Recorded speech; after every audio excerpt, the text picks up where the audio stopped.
Guys, चाहे हमें किसी भी टाइप के मार्केट में ट्रेडिंग करनी हो, फॉरेक्स मार्केट हो, स्टॉक मार्केट हो, क्रिप्टो मार्केट हो, या फिर किसी भी मेथड स्ट्रेटेजी सेटअप को यूज करते हुए ट्रेडिंग करनी हो, फॉर एग्जांपल प्राइस एक्शन हो गया, कोई स्टॉप लॉस एंट्रिंग हो गई, कोई स्मार्ट मनी कंसेप्ट हो गया, या फिर कोई अदर इंडिकेटर हो गया, कुछ भी कैसे भी हमें करना हो ट्रेडिंग में, उसके लिए एक चीज सबसे मस्ट है, सबसे जरूरी है, वो है प्राइस का मूव करना। सारी चीजें बाकी की उसी पे टिकी हुई है और प्राइस के मूवमेंट के लिए हमें चाहिए होती है लिक्विडिटी। सो इन शॉर्ट हम ऐसा कह सकते हैं, कोई भी टाइप की ट्रेडिंग के लिए हमें चाहिए प्राइस का मूवमेंट और प्राइस के मूवमेंट के लिए हमें चाहिए लिक्विडिटी। तो इस क्रोनोलॉजी के हिसाब से अगर हमें ट्रेडिंग करनी है तो सबसे टॉप मोस्ट प्रायोरिटी पे हमारे लिए होना चाहिए कि लिक्विडिटी की समझ होना, लिक्विडिटी के बारे में कंप्लीट नॉलेज होना। तो इस वीडियो में हम ये समझने वाले हैं कि क्या होती है लिक्विडिटी, क्या होते हैं लिक्विडिटी जोन्स, लिक्विडिटी पूल का कंसेप्ट हमें क्या बताता है, क्या होते हैं लिक्विडिटी ट्रैप्स जहां पे बाकी सब लोग ट्रैप होते हुए नजर आते हैं, क्या होता है buy sell liquidity, and last but not the least liquidity sweep का कंसेप्ट क्या होता है। एकदम बेसिक टू एडवांस हम समझने वाला है कि लिक्विडिटी ट्रेडिंग क्या होती है, जिससे कि चाहे हम आज ट्रेडिंग सीखना शुरू कर रहे हो या फिर ट्रेडिंग करते हुए हमें 20 साल हुए हो, सभी को इक्वली समझ में आने वाला है ये कंसेप्ट और सभी के लिए इक्वल इंपॉर्टेंस रखता है। ध्यान से पूरी वीडियो को देखें। चलिए सीधा शुरू करते हैं।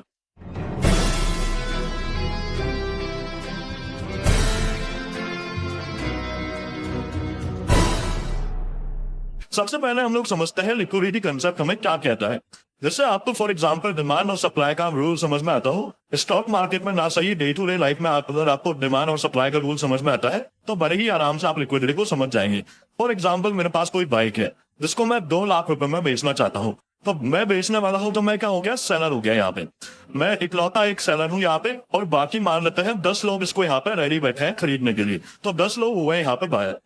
अब सेलर एक है और यहाँ पे बायर खूब सारे हैं, तो क्या मेरे को यहाँ पे प्राइस ड्रॉप डाउन करने की अपनी जरूरत है?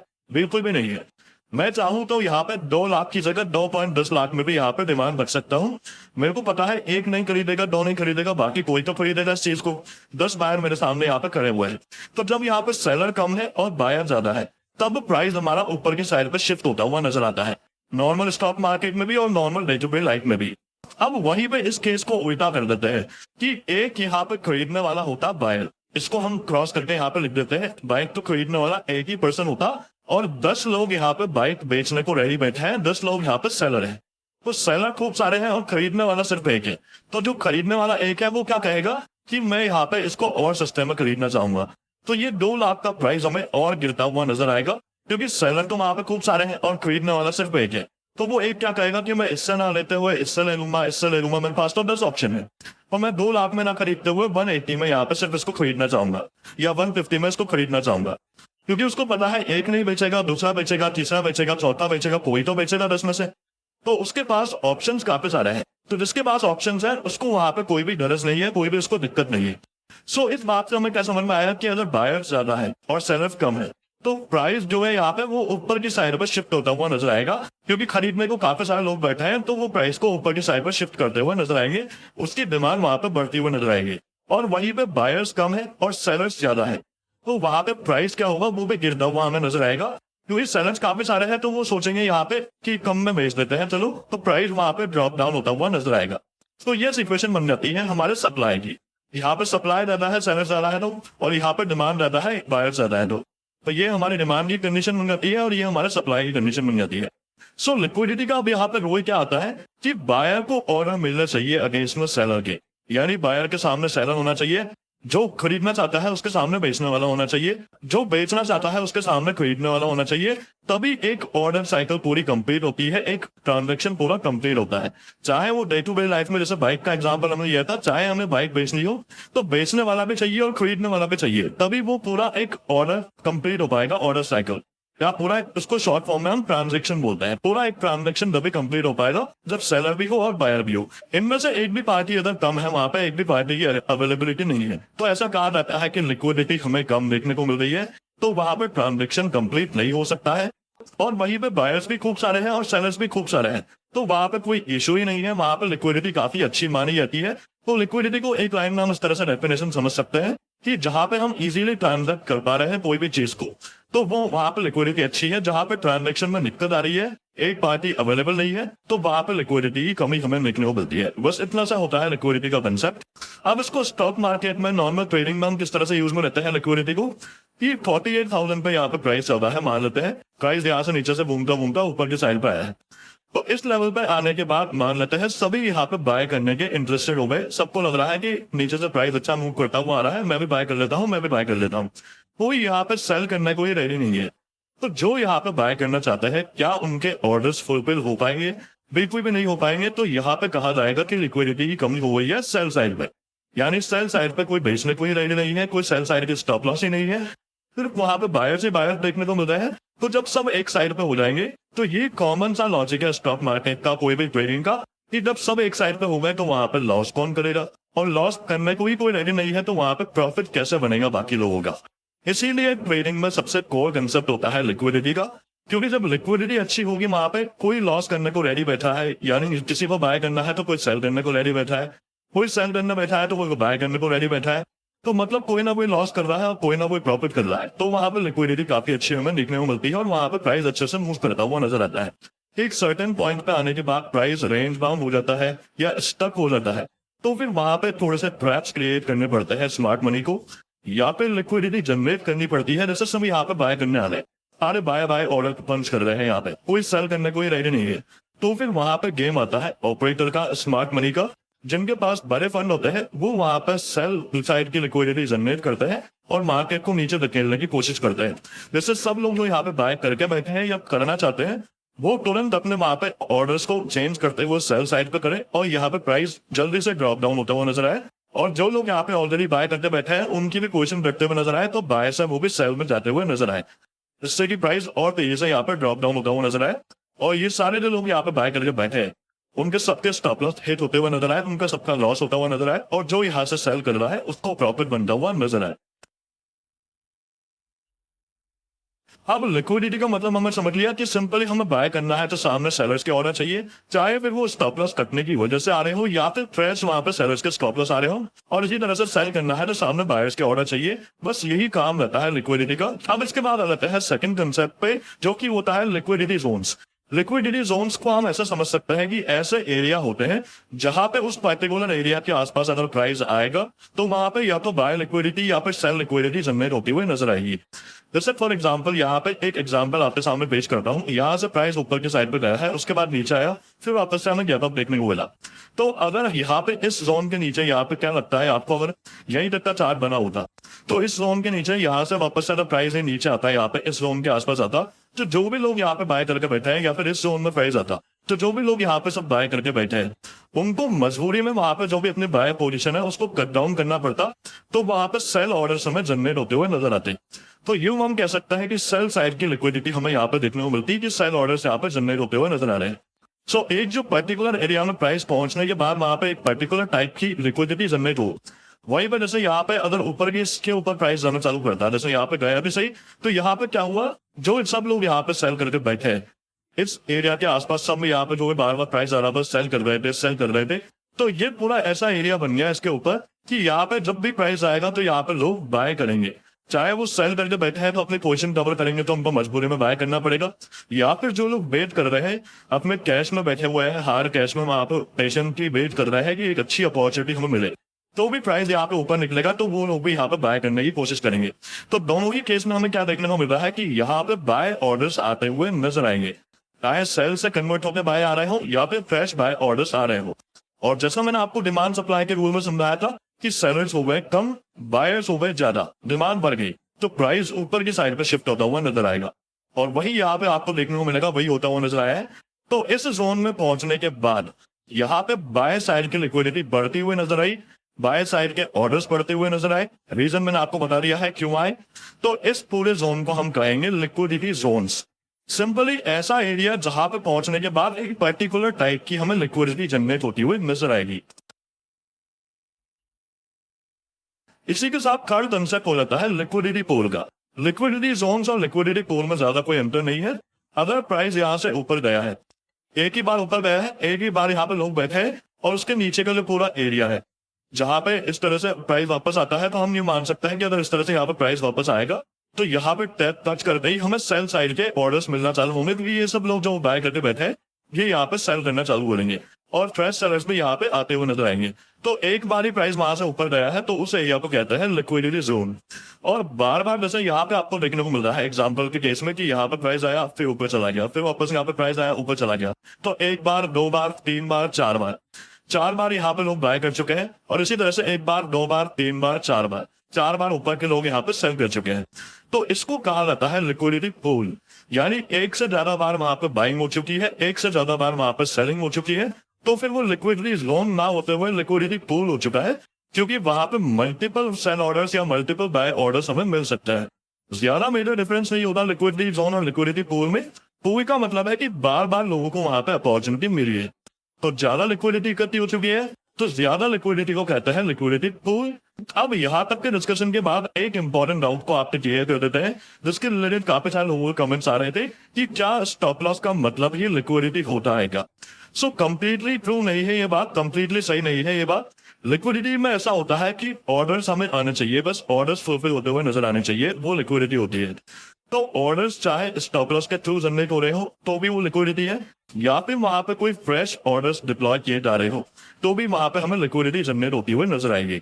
तो ऐसा कह सकता है कि लिक्विडिटी एक बड़ी पिक्चर है, उसका एक पार्ट होता है स्टॉप लॉस। क्योंकि कुल मिला के हमें किस चीज से मतलब है, ऑर्डर्स आने से मतलब है कि बाय को फुलफिल करने के लिए यहाँ पे सेल ऑर्डर चाहिए, सेल को फुलफिल करने के लिए यहाँ पे बाय ऑर्डर चाहिए। तो ऑर्डर आने से मतलब है, फिर चाहे वो वहां पे फ्रेश ऑर्डर से डिप्लॉय क्यों ना हो रहे हो, फ्रेश इन्वेस्टर्स वगैरह आते हुए नजर आ रहे हो, या फिर जिन्होंने ऑलरेडी नीचे से बाय कर रखा है। जैसे मान लेते हैं कि फॉर एग्जाम्पल ये HDFC बैंक का अगर चार्ट होता, इंडेक्स को ना समझते हुए, इंडेक्स तो सिर्फ क्या होता है, सारे जो वहां पे उसके कंपोनेंट्स होते हैं उसका एक एवरेज होते हैं। तो यहाँ पे मान लेते हैं ये HDFC बैंक का चार्ट होता, कोई यहीं से बाय करके बैठा हुआ है। सो जहां पे इसके आसपास प्राइस आएगा या इसके नीचे प्राइस जाना चालू करेगा तो उसको वहां पे अपनी पोजीशन को कट डाउन करके भागना पड़ेगा। वही पे ऐसा नहीं होता है कि प्राइस अच्छा भगता हुआ जा रहा है, सारे पॉलिटिकल, सेंटिमेंटल, टेक्निकल रीजन सब कुछ पॉजिटिव बने हुए हैं, तो लोग बाग यहाँ पे फ्रेश ऑर्डर्स पे डिप्लॉय करना अपने चालू करते हैं। फ्रेश बाइंग होती हुई नजर आती है SIP वगैरह के थ्रू, म्यूचुअल फंड वगैरह के थ्रू, तो वहां पे फ्रेश लिक्विडिटी भी जनरेट होती हुई नजर आती है। और इसको हम इस तरह से समझ सकते हैं कि जब मार्केट पॉइंट एंड हाई पे चलता है वहां पे तो कोई सेलर्स के स्टॉप लॉस नहीं होते, फिर भी मार्केट ऊपर की साइड पे मूव करता हुआ जाता है तो वहां पे नया पैसा इनफ्लो होता हुआ नजर आता है। सो आई होप आपको बड़े ही आराम से क्लियर हो गया होगा कि लिक्विडिटी एक बड़ी पिक्चर है। वहां पे दो टाइप के ऑर्डर हमें देखने को मिलते हैं, एक तो सेल ऑर्डर्स, जिन्होंने बाय कर रखा है तो उसको उसके प्राइस के नीचे जाएगा या एक लिमिट के बाद उसको कट डाउन करना पड़ेगा, तो उसको मजबूरी में जाके वहां पे सेल ऑर्डर्स पंच करना ही पड़ेगा। ऑलरेडी बाय कर रखा है तो, या फिर सेल कर रखा है तो एक लिमिट के बाद जब प्राइस, जैसे यहाँ पे किसी ने सेल कर रखा था तो एक लिमिट के बाद उसको कट डाउन करनी ही पड़ेगी, जब प्राइस उसके लिमिट के ऊपर निकल जाएगा तो वहां पे मजबूरी में आके उसको बाय बटन दबाना ही पड़ेगा, बाय ऑर्डर पंच करनी ही पड़ेंगे। एक तो ये टाइप के ऑर्डर्स हुए, और दूसरा फ्रेश वहां पे बाइंग होती हुई नजर आ रही है, जिसने ना तो कोई बाय कर रहा था ना तो कोई सेल कर रहा था, वहां पे फ्रेश ऑर्डर वो डिप्लॉय कर रहा है, यानी कि स्टॉप लॉस नहीं कट रहे, फ्रेश ऑर्डर्स वहां पे पंच होते हुए नजर आ रहे हैं। तो ये दोनों मिला के वहां पे लिक्विडिटी जनरेट होती है, ऑर्डर्स जनरेट होते हैं। सो एक लाइन में ऐसा हम समझ सकते हैं कि all stop losses are the part of liquidity, but all liquidities are not the part of a stop loss, क्योंकि उसमें दूसरा केस क्या आ जाता है, फ्रेश ऑर्डर्स का।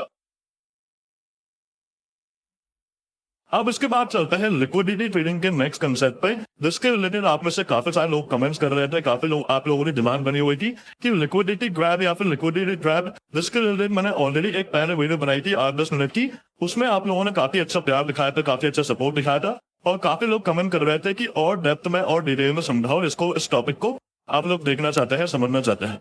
अब लिक्विडिटी ट्रैप सबसे पहले होता कैसा है, आपको यहाँ पे एक लाइव एग्जांपल शो कर देता हूँ। एकदम रिसेंट चार्ट है बैंक निफ्टी का, इसके आगे कोई भी चार्ट अवेलेबल नहीं है। 5 मिनट टाइम फ्रेम पे फिलहाल मैंने ओपन कर रखा है। यहाँ पे आपको देखने को मिलेगा एक सर्टेन लेवल के आसपास आके यहाँ पे प्राइस रेजिस्टेंस फेस कर रहा था, पहले यहाँ से एक बार सेलिंग होती हुई नजर आई, कुछ सेलर्स यहाँ पे आए होंगे, दोबारा आया सेलिंग हुई, कुछ सेलर्स यहाँ पे आए होंगे, फिर यहाँ पे बार बार मार्केट रेजिस्टेंस दे रहा था तो कुछ और यहाँ पे न्यू ट्रेडर्स, न्यू सेलर्स वगैरह आए होंगे, क्योंकि स्मार्ट ट्रेडर्स को तो अब तक क्या समझ में आने लग गया होगा कि मार्केट नीचे नहीं जा पा रहा, जाना होता तो यहीं से चला जाता, यहाँ से नहीं है यहाँ से चले जाता। सेकंड बार भी जब यहाँ से गिरा तब तक भी उसने लो को ब्रेक डाउन नहीं करा, तो अब तक क्या होने लग जाता है, काफी सारे लोग तो यहाँ पे पोजीशन अपनी कट डाउन करना चालू कर देते हैं सेलर्स। फिर भी कुछ लोग यहाँ पे जिद्दी माइंडसेट के होते हैं, वो सोचता है कि लेवल के ऊपर आएगा तभी मैं अपनी पोजीशन यहाँ पे कट डाउन करके जाऊंगा, प्राइस इसके ऊपर थोड़ा सा निकलता है। ये सारे जो बचे कुछ है यहाँ पे थोड़े बहुत सेलर्स थे, उनको प्राइस हटाता है इस लेवल के ऊपर के, और जैसे ही यहाँ पे अपर साइड की लिक्विडिटी खत्म, अपर साइड की स्टॉप लॉस खत्म, यहाँ पे फ्रेश लिक्विडिटी है नहीं, यानी कि फ्रेश कोई सेलर नहीं है यहाँ पे बायर्स के ऑर्डर फुलफिल करने के लिए, ऐसा हम समझ सकते हैं कि फ्रेश ना तो कोई सेलर के यहाँ पे ऑर्डर है ना कुछ है यहाँ पे। तो ऊपर के साइड पे प्राइस थोड़ा सा मूव करता है, उसके बाद यहाँ पे आप देखेंगे क्या शार्प सेलिंग हमें देखने को मिलती है। तो ये एक प्रॉपर कंसेप्ट होता है लिक्विडिटी ग्रैब का कि प्राइस ने ये जो इतना सा ऊपर के साइड पार्ट बनाया, इससे एक तीर से दो काम होते हुए यहाँ पे नजर आए। ऊपर के बच्चे कुछ सेलर्स भी यहाँ पे स्टॉप लॉस सेलर्स के करिए। दूसरा यहाँ पे क्या हुआ, ये ब्रेकआउट को देख के कि हाँ यहाँ पे भी रेजिस्टेंस दिया, यहाँ पे भी रेजिस्टेंस दिया, मल्टीपल रेजिस्टेंस दिया, ये ब्रेकआउट को देख के जो सारे लोग यहाँ पे अभी तक भी रैली मिस कर रहे थे वो सब भी यहाँ पे बाय करने आ जाएंगे। तो यहाँ पे सब लोग बाय करने आए तो बायर्स के स्टॉप लॉस यहाँ पे नीचे मिल जाएंगे सबके, और सेलर्स के स्टॉप लॉस हटा दिए। तो मार्केट का काम ही होता है, मार्केट पर ना तो ऊपर जाने से मतलब कोई, ना तो नीचे आने से कोई मतलब। मार्केट में बस क्या होता है कि जो स्मार्ट मनी होता है, बड़े ऑपरेटर्स वगैरह होते हैं, वो रिटेलर्स जो इम्पेशेंट लोग होते हैं, नए ट्रेडर्स होते हैं, नया सीख रहे होते हैं, उनके स्टॉप लॉस हंट करके, उनके स्टॉप लॉस हिट करके अपने वहां पे प्रॉफिट जनरेट करते हुए नजर आते हैं।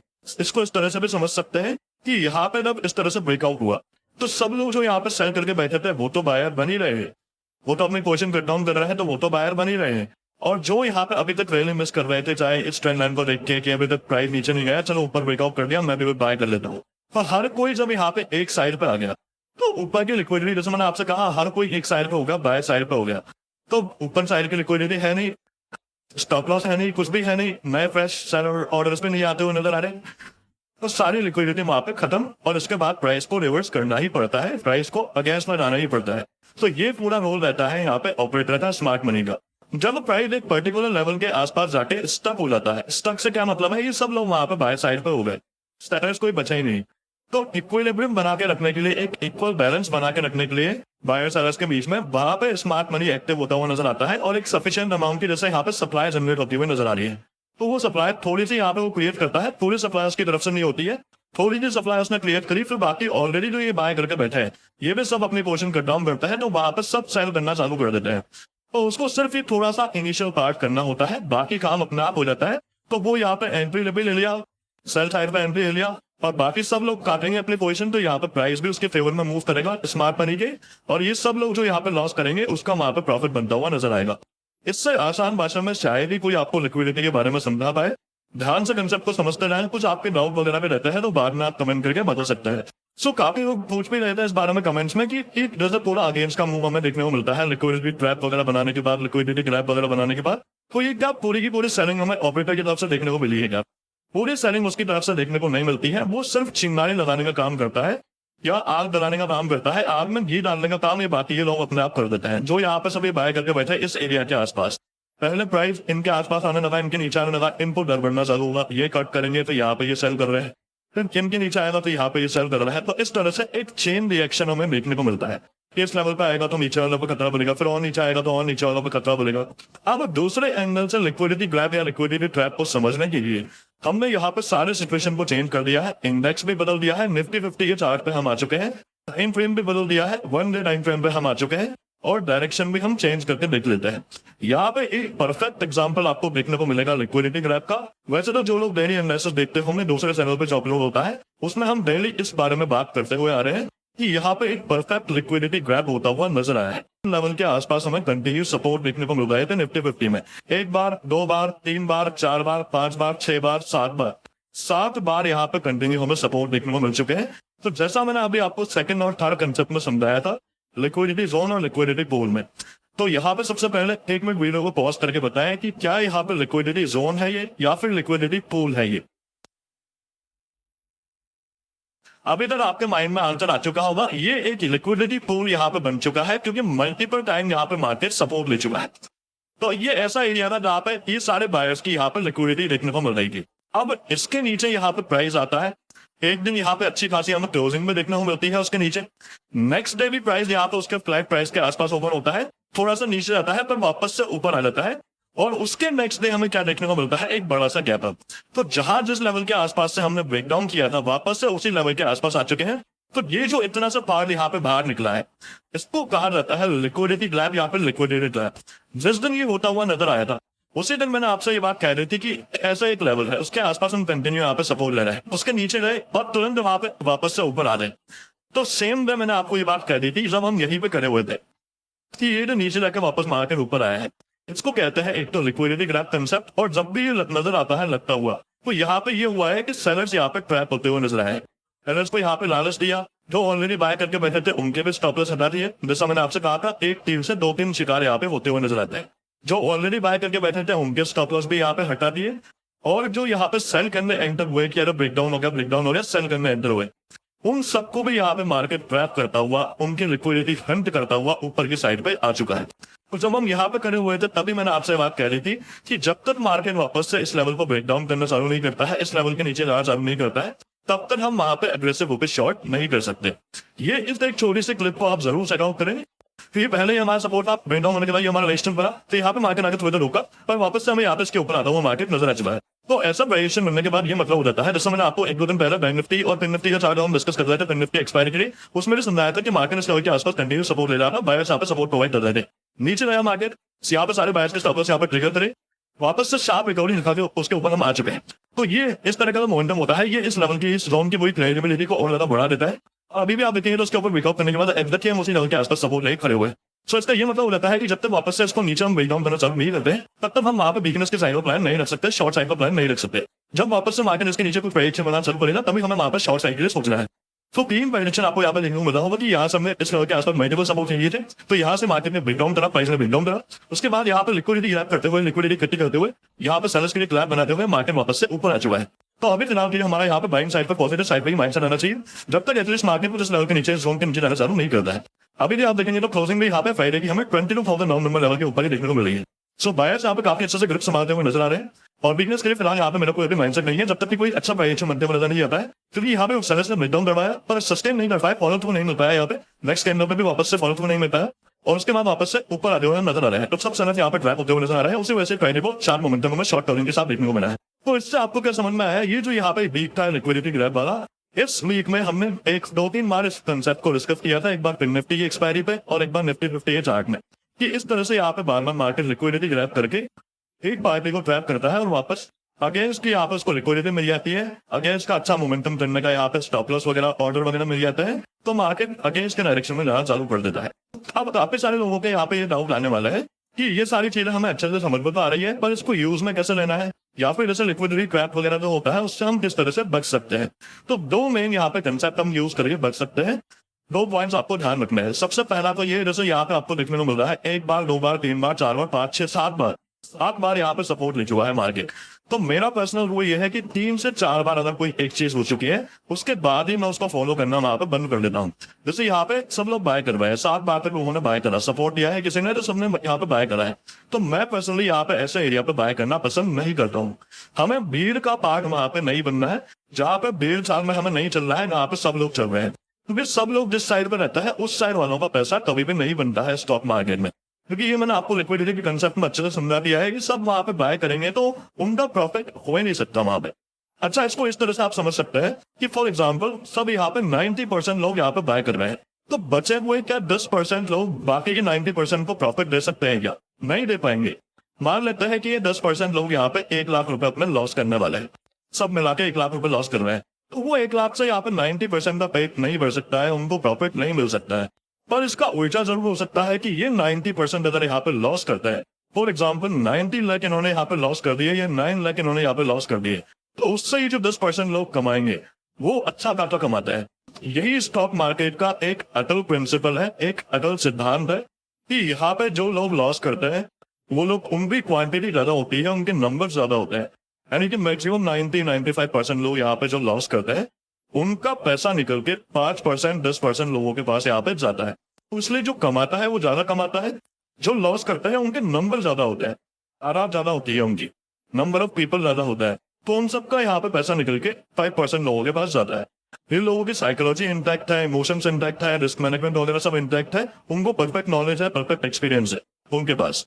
और किया फिर मैंने आपको समझा दिया है, ये 5%, 10% अगर लॉस कर भी देते हैं ना, तो ये 90% का पेट नहीं भर सकते हैं, 90% को प्रॉफिट नहीं दे सकते हैं। तो सबसे पहला रूल तो यही हो जाता है, जहाँ पे सब लोग काम कर रहे हैं वो काम हमें नहीं करना है।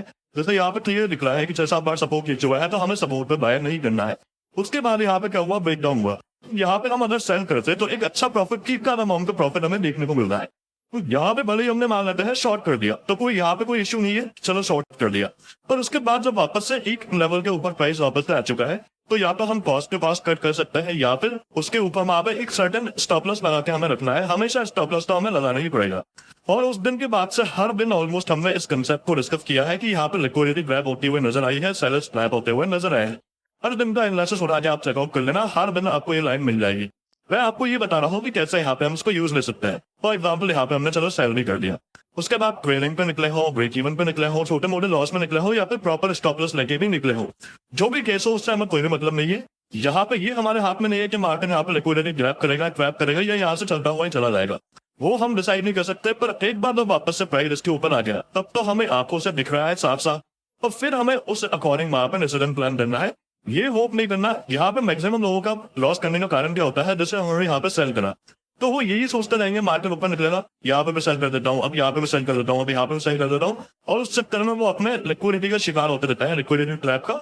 और मार्केट उन्हीं की लिक्विडिटी को एज द फ्यूल यूज करते हुए, जैसे गाड़ी में हम एज अ फ्यूल यूज करते हैं, गाड़ी में फ्यूल यूज करता है, वैसे ही मार्केट लिक्विडिटी को यूज करता है। तो वो हर लेवल पे यहाँ पे सोचेंगे नीचे गिर जाएगा, नीचे गिर जाएगा, नीचे गिर जाएगा, और सेल करते जाएंगे और मार्केट बढ़ता ही जाएगा। तो सेकंड चीज हम यहाँ पे क्या कर सकता है, पहली चीज तो हमें बेयर चलता है, यहाँ पे पार्ट नहीं बनना। सेकंड चीज, जब हमें यहाँ पे कंफर्म हो गया कि यहाँ पे मार्केट ने एक पार्टी को ट्रैप कर दिया है, तो हमें भी वहां पे होप ट्रेडिंग नहीं करनी है। सेकंड चीज, हमें होप ट्रेडिंग नहीं करनी है, जो दिख रहा है उसको हमें वहां पे यूज करना है, जो दिख रहा है उसके अकॉर्डिंग हमें काम करना है।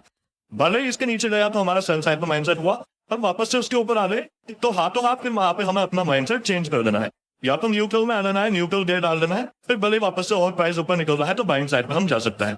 गिरगिट की तरह हमें वहां पे अपना माइंडसेट चेंज करना आना चाहिए, तभी जाके हम वहां पे सस्टेन कर पाएंगे। जैसा प्राइस चल रहा है हमें प्राइस को फॉलो करते हुए चल रहा है। भाव ही भगवान होता है, ये डायलॉग आपने भी सुना हुआ। तो तुरंत जैसे ही इसके ऊपर प्राइस आया तो भले हम एकदम से बाय साइड पे नहीं होंगे, न्यूट्रल हो जाएंगे, न्यूट्रल गेयर में अपने आप को डाल देंगे, फिर थोड़ा और प्राइस ऊपर कंफर्मेशन देने लगा, यहाँ से ब्रेकआउट वगैरह हुआ, तब तो फिर हम यहाँ पे एटलीस्ट ये मोमेंटम तो फिर हम कैप्चर कर सकते हैं। यानी कि 1 रुपए से लेकर अगर प्राइस वहां पे 100 रुपए तक जाने वाला है, तो ऑब्वियसली ना तो हम बॉटम पर कर सकते हैं, ना ही टॉप पे सेल कर सकते हैं। पर जो बीच में 10-20 रुपए पे आसपास बैठ के, 30 रुपए के आसपास बैठ के हम वहां पे 80-90-100 रुपए तक का वो बीच का मोमेंटम एंजॉय कर सकते हैं, उतना भी हमने कर लिया तो हमारे लिए बेस्ट रहता है। तो आजकल का मार्केट ऐसा ही बना हुआ है, लिक्विडिटी ग्रैब वाला, लिक्विडिटी ट्रैप वाला। तो जैसे यहाँ पे ब्रेकआउट ब्रेकडाउन पे हमने सेल कर भी दिया, तो उसको एक पर्टिकुलर लेवल के बाद निकालना जरूरी है, प्रॉपर स्टॉप लॉस रखना जरूरी है, या फिर ट्रेडिंग स्टॉप लॉस रखना जरूरी है। उसमें एक सर्टेन लेवल के बाद निकलना उसमें से जरूरी है। अब इसके बाद लिक्विडिटी ट्रेडिंग के नेक्स्ट कंसेप्ट पर चलते हैं, जो कि है लिक्विडिटी स्वीप। जैसा लास्ट कंसेप्ट हमने डिस्कस करा लिक्विडिटी ग्रैब था, उसी से मिलता जुलता ये रहता है, बस थोड़े से इसमें चेंज रहता है। दोनों यूं मान सकते हैं कि दोनों भाई भाई होते हैं। जैसे लिक्विडिटी ग्रैब में हमने क्या देखा, एक सर्टेन लेवल के आसपास प्राइस सपोर्ट ले रहा था, तो जहां पे सब लोगों की लिक्विडिटी यहाँ पे इकट्ठी हो चुकी थी, सारे एक साइड पे हो चुके थे, वहीं पे टाइम सपोर्ट लिया, पर ऊपर नहीं जा पा रहा, जाना होता तो यहाँ से चल रहा था, यहाँ से चल रहा था, यहाँ से चल रहा था, कहीं से भी चल रहा था। इतनी बार अपॉर्चुनिटी दे दी सब लोगों को यहाँ पे बाय करना बिठा लिया। तो उसके बाद एक प्राइस ड्रॉप डाउन हुआ, एक अच्छा खासा डाउन साइड का मूव देखने को मिला सफिशिएंट पॉइंट्स का। तो जब सफिशिएंट पॉइंट्स का मूव देखने को मिल रहा है, बड़ा मूव देखने को मिल रहा है, अब तो उसको कहा जाता है लिक्विडिटी ग्रैब। और लिक्विडिटी स्वीप ऐसा होता है जहां पे कुछ पॉइंट्स से, कुछ मार्जिन से सिर्फ मार्केट लिक्विडिटी घटाता है। जैसे यहाँ पे आपको देखने को मिलेगा इस लेवल के हल्का सा ऊपर मार्केट गया, ये हल्का सा ऊपर गया, तो इसको कहते हैं स्वीप करके आना। या तो सेम कैंडल में ये मार्केट वापस नीचे आ जाए उसके ऊपर लगे, यहाँ के स्टॉप लॉस खाली करके सेम कैंडल में ही आ रहा है, या 1-2 कैंडल में वापस से नीचे आ रहा है, कोई बड़े पॉइंट्स का मूव नहीं होना चाहिए। ये चीज है यहाँ पे लिक्विडिटी ग्रैब, और ये हल्का सा ऊपर जाना, ये होता है लिक्विडिटी स्वीप। और एग्जाम्पल आप यहाँ पे आगे देख सकते हैं, मल्टीपल एग्जांपल्स आपको देखने को मिल जाएंगे। ये भी एक तरह का लिक्विडिटी स्वीप है। जैसे यहाँ पे लास्ट लोगों के स्टॉप लॉस कहाँ पे होंगे, जिन लोगों ने सेल किया था, ये पूरा एक अच्छा सेल साइड का मोमेंटम देखने को मिला, उनके लास्ट स्टॉप लॉस कहाँ तक होंगे, इसके ऊपर तक।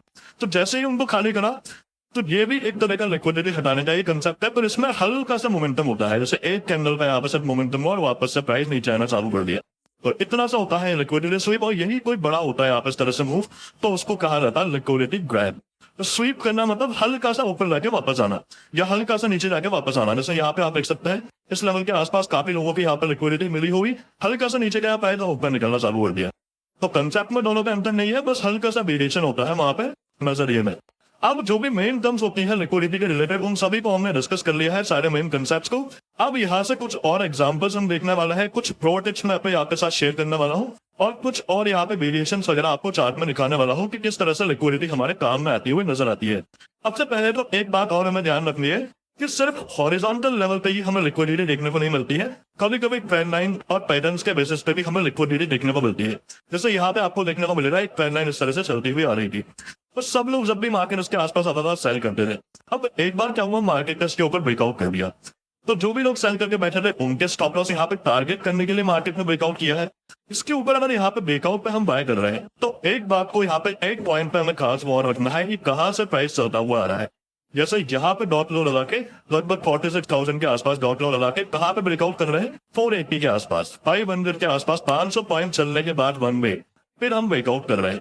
तो इसमें क्या होगा, एक खास बात है यहाँ पे कि सबसे पहले यहाँ से ऊपर निकलना चालू करा तो मोस्टली सेलर्स यहाँ पे कट डाउन कर रहे होंगे और मोस्टली बायर्स यहाँ पे ऐड हुए होंगे। क्योंकि जो नहीं कर रहे होंगे कट डाउन, थोड़ा ऊपर प्राइस आया यहाँ पे तब कट डाउन कर रहे होंगे और यहाँ पे और बायर्स तब ऐड हुए होंगे। फिर यहाँ पे मल्टीपल अपॉर्चुनिटी बायर्स को ऐड होने की मिल चुकी है यहाँ से यहाँ पे जब तक प्राइस पहुंचा। उसी के साथ साथ मल्टीपल अपॉर्चुनिटी यहाँ पे सेलर्स को एग्जिट करने की मिल चुकी है।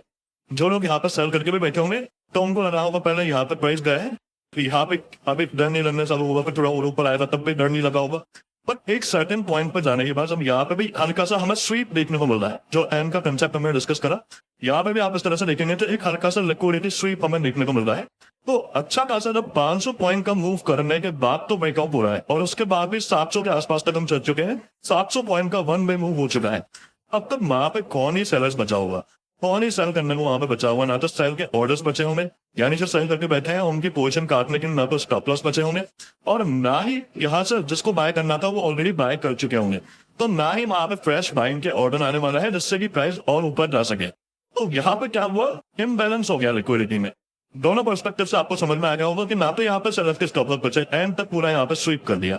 800 पॉइंट बहुत बड़ी बात होती है, जिसको निकलना होगा निकल गया होगा, जिसको बाय करना होगा वो कर लिया होगा। 800 पॉइंट आने के बाद अगर कोई बाय कर रहा है तब तो फिर उसका यहाँ पे ट्रैप होना निश्चित ही है। कौन बाय कर रहा होगा, न्यू ट्रेडर जो फोमो में यहाँ पे बाय कर रहा होगा, तो फिर तो उसका ट्रैप होना यहाँ पे निश्चित ही है। इसी तरह से एक फिबोनाची बेस्ड लिक्विडिटी हमें कंसेप्ट में देखने को मिलता है। जैसे यहाँ से बॉटम से लेकर हाई तक जब हम फिबोनाची रिट्रेसमेंट पूल को लगाते हैं, अगर आपको नहीं पता है कि फिबोनाची रिट्रेसमेंट पूल क्या होता है तो आप इस वीडियो को चेकआउट कर सकते हैं, ये बना के चैनल पर अपलोड कर रखी है जहाँ पे काफी डिटेल में हमने इस बारे में समझा है, इस स्टोरी के बारे में। यहाँ पे इस लो से लेकर इस हाई को हम कनेक्ट करेंगे, 0.618 के आसपास तक प्राइस आया और यहाँ से शूट अप हो गया। उस पुरानी वीडियो में जो मैं आपको ये रिकमेंड कर रहा हूँ, इस वीडियो में ही मैंने आपको ये बात बता रखी है कि ये पूरा एक हमारा गोल्डन जोन होता है। क्यों होता है, क्या होता है, कैसे यूज करते हैं, वो सब आप उस वीडियो में चेकआउट कर सकते हैं। अभी नहीं बता रहा हूँ, चार्ट बनने के बाद एकदम रीसेंट चार्ट है ये वही चार्ट है बैंक निफ्टी का, इसके आगे कोई भी चार्ट अवेलेबल नहीं है, एकदम रीसेंट चार्ट है। डॉट यहाँ पे आप लिख सकते हैं 0.618 लोन के आसपास मार्केट आया, वहीं से प्राइस एकदम शूट अप हो चुका है। इसमें लिक्विडिटी कैसे काम आती है, लेट्स सपोज यहाँ पे किसी ने बाय करा, यहाँ से आता तक मूव हुआ तो एक अच्छा खासा बायर्स को प्रॉफिट देखने को मिल रहा है।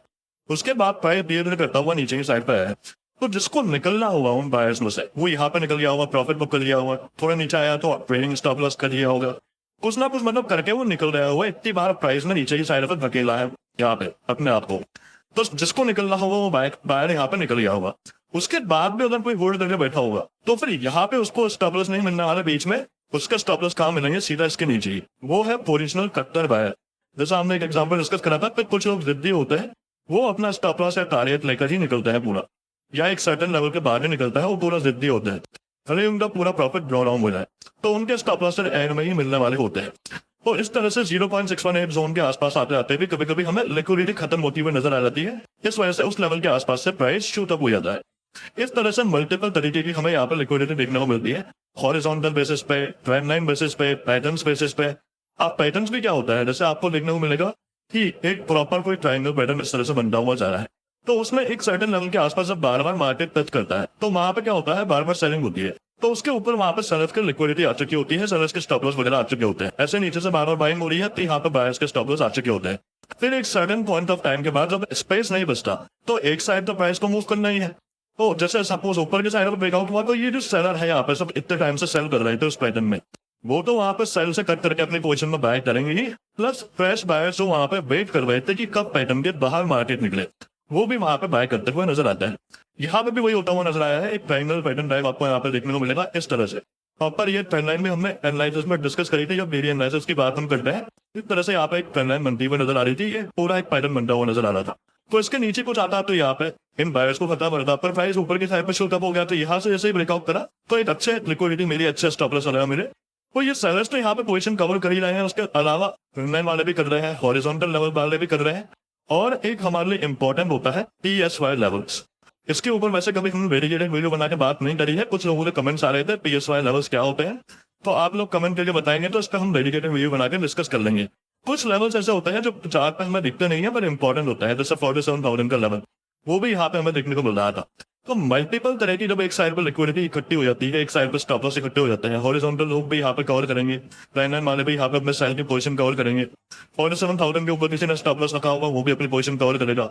तो हर तरह की जब लोग यहाँ पे कवर करते हैं तो बड़ा मोमेंटम, फास्ट मोमेंटम देखने को मिलता है। ये सब एक साथ ऑर्डर पंच कर रहे हैं। सेल वाला कट करके बाय में आ रहे हैं तो बाय हो रहा है, प्राइस बैंड्स भी आ रहे हैं तो भी बाय हो रहा है। जो लोग यहाँ पे वेट कर रहे थे कि कब रेंज के बाहर निकले, तो डबल फोर्स के साथ, ट्रिपल फोर्स के साथ यहाँ पे तो मल्टीपल फोर्स हमें देखने को मिल रहा है, तब फिर एक शार्प मोमेंटम हमें देखने को मिलता है। सो यही था लिक्विडिटी के रिलेटेड कंप्लीट डिस्कशन। काफी लोग आप में से डिमांड कर रहे थे कि डिटेल में हमें समझना है, बहुत डिटेल में जाके हमने बात कर ली है और इससे डिटेल की जरूरत नहीं होती है। अगर आपको अच्छा लगा हो सेशन तो लाइक और कमेंट करके अप्रिशिएट कर सकते हैं।